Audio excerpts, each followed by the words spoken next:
Shake yourself, swear on honey. Ooh, guess what?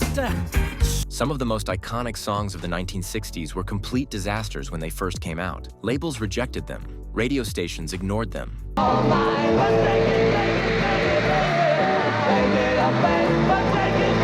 Audiences shrugged and moved on to the next thing. These tracks should have disappeared forever.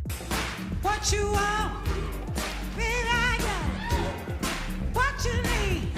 Buried in the graveyard of forgotten singles that never found their moment. But something strange happened. Some of these failures refused to stay dead. They found second lives through cover versions, movie soundtracks, or audiences who simply weren't ready the first time around. These are 15 flop songs from the 1960s that unexpectedly became smash hits. Timing really is everything. 15. Louie Louie, The Kingsmen. Richard Berry wrote and recorded Louie Louie in 1957. Nobody cared. The song sold poorly, and Berry eventually sold the rights for just $750 because he needed rent money. The track seemed destined to vanish completely.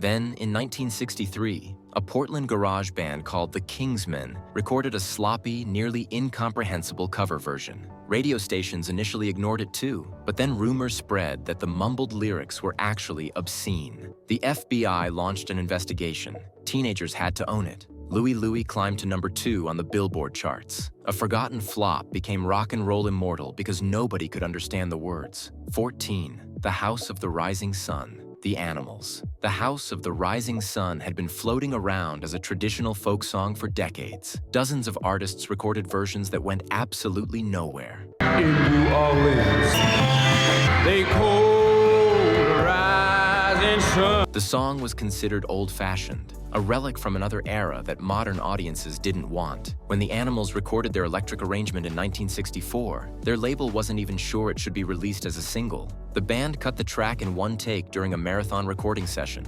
Producer Mickey Most thought it was too long and too uncommercial for radio. The nearly 5-minute runtime violated every rule about what singles should sound like. But something about that organ riff and Eric Burdon's raw vocal demanded attention.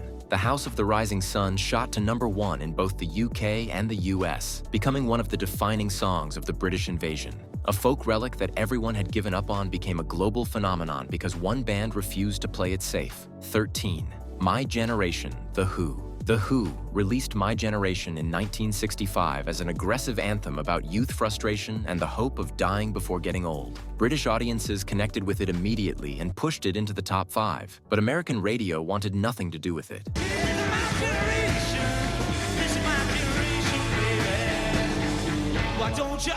The stuttering vocals sounded strange. The aggression felt too raw. Most stations dismissed it as noise and refused to give it airplay. But My Generation refused to fade away. As the decade progressed and rock got louder and more rebellious, the song found its audience. By the 1970s, it was recognized as one of the greatest rock anthems ever recorded. The song America Rejected became the blueprint for punk rock and every angry youth anthem that followed. 12. Be My Baby. The Ronettes. Phil Spector poured everything into Be My Baby in 1963. He layered instruments until the sound was massive, building what he called his wall of sound around Ronnie Bennett's vulnerable vocal.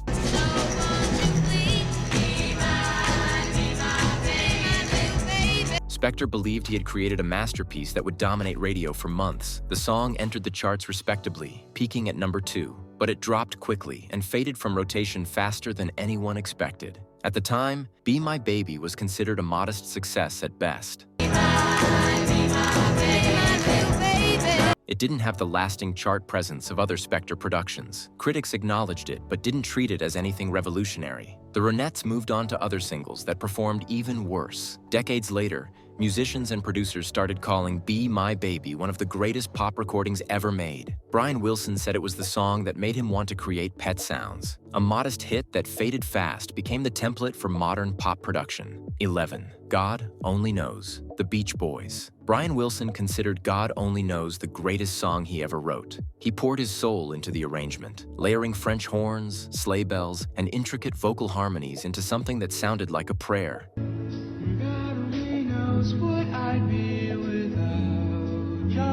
When the Beach Boys released it in 1966 as part of Pet Sounds, Wilson expected the world to recognize its brilliance immediately. The world shrugged. American radio stations found it too slow and too unconventional. The title made programmers nervous because it mentioned God, which they worried might offend listeners. The single stalled at number 39 on the Billboard Hot 100, a crushing disappointment for a band that had dominated charts just 2 years earlier. Capitol Records blamed the experimental direction and pushed for a return to surfing songs. 10. You've Lost That Lovin' Feelin'. The Righteous Brothers. Phil Spector crafted You've Lost That Lovin' Feelin' in 1964 with the same wall of sound ambition he brought to everything. But radio programmers had a problem. The song ran nearly 4 minutes, far too long for typical airplay. Spector actually printed a fake shorter runtime on the label, hoping DJs wouldn't notice.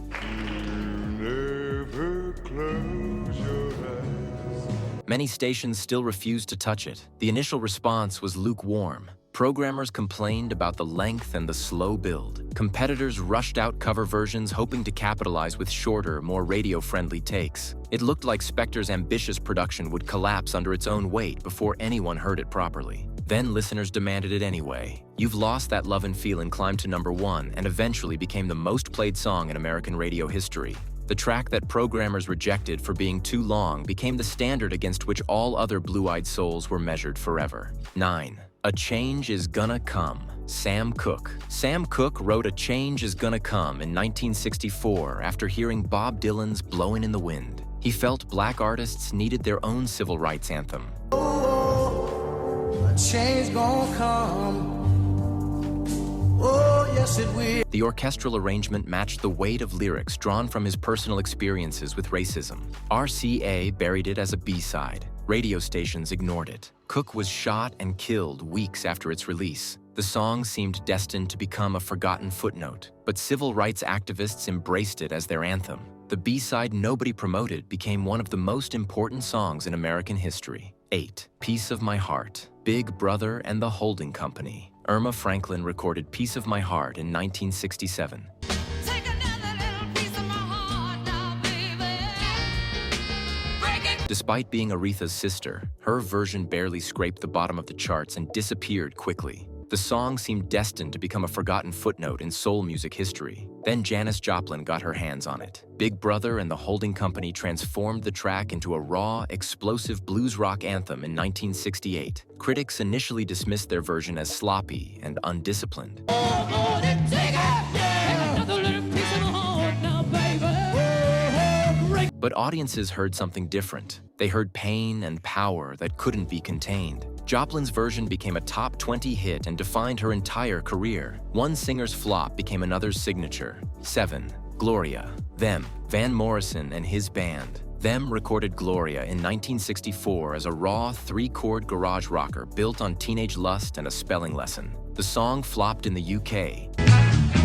Well, she come around to just about me. Barely registering on anyone's radar, radio programmers found it too primitive and too sexually suggestive for mainstream airplay. In America, the reception was equally cold initially. The single limped to a disappointing chart position and then moved on to other material. Gloria should have vanished into the pile of forgotten mid-60s singles, but garage bands across America fell in love with its simplicity. The song became a staple of every local rock group's set list. Gloria eventually became one of the most covered songs in rock history. 6. Wild Thing. The Troggs. Wild Thing was written by Chip Taylor in about 10 minutes as a simple demo he didn't take seriously. Come on, wild thing. Okay.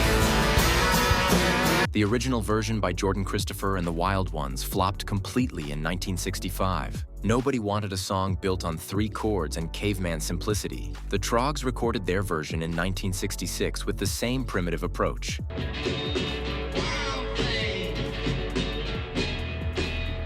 Critics dismissed it as too dumb for radio. The production was raw and the lyrics were basically grunting about desire. Nothing about it suggested hit potential. Wild Thing reached number 1 in America and became one of the defining songs of the decade. Sometimes dumb wins. 5. Light My Fire. The Doors. The Doors recorded Light My Fire in 1967 with an extended instrumental break that pushed the runtime past 7 minutes. Radio stations refused to play it. Program directors said no audience would sit through a song that long, especially one with a lengthy organ solo in the middle. The label begged the band to cut it down. The Doors resisted initially, but eventually allowed an edited version under 3 minutes.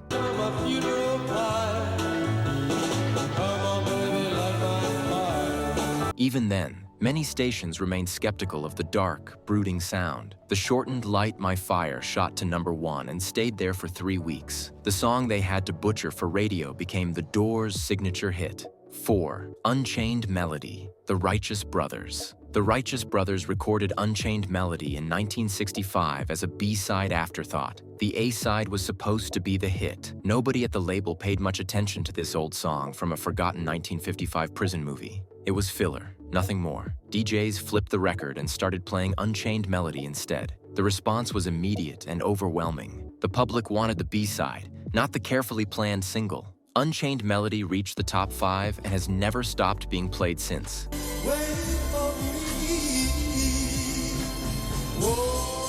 It charted again after appearing in Ghost in 1990. The throwaway B-side became one of the most enduring love songs ever recorded. 3. Twist and Shout, The Beatles. The Isley Brothers recorded Twist and Shout in 1962 and scored a modest hit that peaked at number 17, respectable but hardly earth-shattering. The song seemed like a decent R&B single that would fade into oldies rotation and nothing more. Then the Beatles recorded their version in 1963 at the end of a marathon session. John Lennon's voice was shredded from singing all day.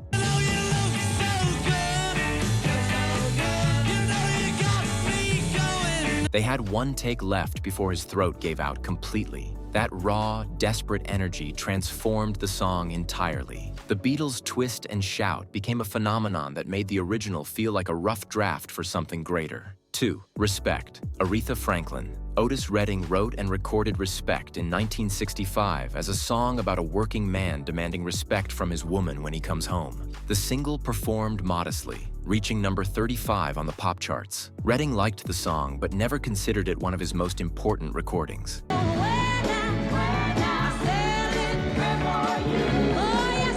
Aretha Franklin heard something different in it. She transformed Respect into a demand for dignity, adding the iconic spelling breakdown and completely rewriting the song's meaning. Her label wasn't sure a woman's version would connect. Aretha's Respect exploded to number 1 in 1967 and became the anthem of both the civil rights and feminist movements. Otis Redding's decent single became Aretha's coronation. 1. Sittin' on the Dock of the Bay, Otis Redding.